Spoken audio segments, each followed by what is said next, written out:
الكرسي الفاضي تا تا تا تا، حتى ازيك مستخسرها ما بيقولهاش. هيا جنى، عايز ايه انا؟ يعني بالي مدة مختفي، يعني مفيش سؤال ولا ازيك ولا هاي ولا لا مفيش حاجة. بقى كده. ايوه مش هما بيحبوك انت، هما المفروض بقى كانوا يسألوا عليك يا عم، انا ماليش دعوة. يسألوا عليا ماشي خلاص، انا هروح احكي لهم حكاية الكرسي، اصله زعلان شوية. ايه كرسي زعلان شوية؟ ايوه انتي معرفتيش ولا ايه؟ ما معرفش، بس ما انت بتتكلم لازم كرسي يزعل، يعني ده المنطقي. ايوه طبعا منطقي. هتيجي تسمع معايا ولا احكي لهم لوحدي؟ لا طبعا هاجي، اتفضل هاجي اسمع. يا رب صبرني. سمعتك على فكرة، سمعتك. طب ماشي، قولي بس ايه اللي انت لابسه على راسك ده؟ ايه اللي لابسه على راسي؟ انا مش بقولك الكرسي زعلان؟ ايوه يعني هنلبس الكرسي حاجه على راسنا؟ يعني انت ما ينفعش كده تتريق بالحجاب يعني انتي بتقولي ايه؟ انتي اي كلام وخلاص، تعالي انا افهمك. اوكي ماشي ما تزعقش. صاحبة الكرسي باعت الكرسي، والكرسي اتأثر قوي وقعد يقول لنا: بعد العمر ده كله اتبعني، ده أنا كنت الكرسي المفضل لقلبها. كنا أنا وهي بنعمل كل حاجة مع بعض، مرة واحدة كده بدون أي مقدمات تبعني. طب أنا عملت إيه؟ دي هي اللي كانت بتقول أنا هقعد على الكرسي ده عشان كان بيريحني.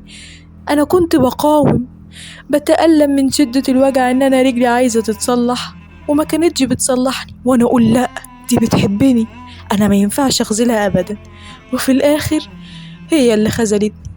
حد يجاوب عليا، حد يفهمني هي ليه عملت معايا كده.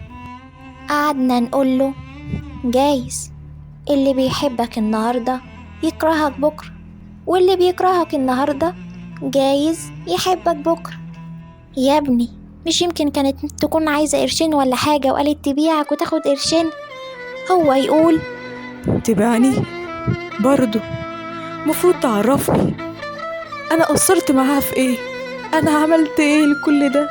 قولولي يا ناس، آخرة الحب والمحبة جرح قلوبنا؟ ليه؟ عملنا إيه؟ معرفتش أقوله إيه. أقوله هي دي الدنيا بنتجرح فيها من أقرب الناس لينا، ولا أقوله ارمي ورا ظهرك بكرة يجي اللي يعوضك عنها؟ وهي دي الدنيا وهو ده الكرسي، والكرسي مش هيستنى حد عشان يملاه، هو مالي نفسه بنفسه، فاضي مش فاضي الكرسي هيفضل طول عمره الكرسي. ما بالك بقى الإنسان بيعمل كده فعلا في أخوه الإنسان.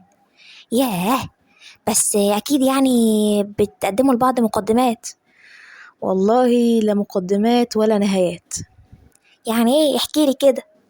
لا دي قصة طويلة انت ما تعرفهاش. يعني ايوه بالظبط كده، المرة الجاية هحكيها لك. تحكي ايه؟ انت تحكيلي وانا احكي له.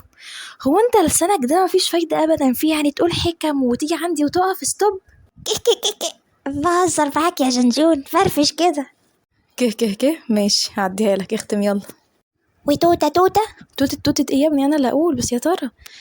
بس يا ترى المرة الجاية القلم هيحكي لنا حدوتة ايه؟ ده اللي هنعرفه الحلقة الجاية. في أين قلمي؟ هنا العنوان. استنونا يوم الجمعة مع الحلقة الواحد، مع الحلقة 25. انزل يلا، سقفوا ايه